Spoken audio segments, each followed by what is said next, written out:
Vecgada vakarā, parasti ap 11. sociālie tīkli uzsprāgst. Vakarbuļi pludmale, kur beidzas Rīgas robežā? Pie ūdens robežas?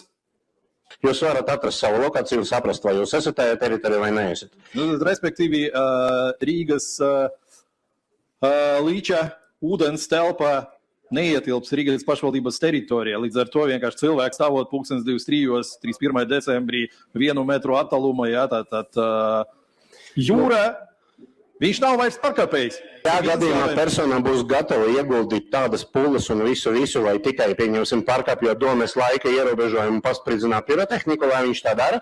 Ja viņš atradīs teritoriju, kura nebūs mūsu atbildības zona un kurā nedarbosies saistošie noteikumi, viņš varēs to darīt. Šiem šāvējiem turpmāk pulcēties uz Rīgas robežām, jo tad policijai būs vieglāk identificēt tos cilvēkus, kuriem steidzam nepieciešama palīdzība. Ne viņi vēlas klausīties mūsu prezidenta uzrunu un premjera.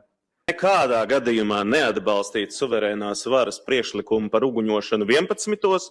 un nekādi Krievijas Maskavas laiki nebūs pieļauti, un šis lēmums ir, paldies Dievam, saprātīgs, un viss ir labākajā kārtībā. Gājušos trībīnu runāt par suņiem, kaķiem, bet beidzot, Edvards pateica reālo iemeslu, par kuru, protams, neviens te arī nešauba šai zālē. Ko šobrīd piedāvā tātad valdoša koalīcija, Rātnieku kungs tā skaitā, tā saucamo iespēju logu visiem noziedzniekiem, visiem potenciālajiem likuma pārkāpējiem. Lūdzu, jums ir brīvas rokas darboties, plānot un veikt savus noziegumus laika periodā no 10:00 vakarā līdz pusnaktī 2 stundas.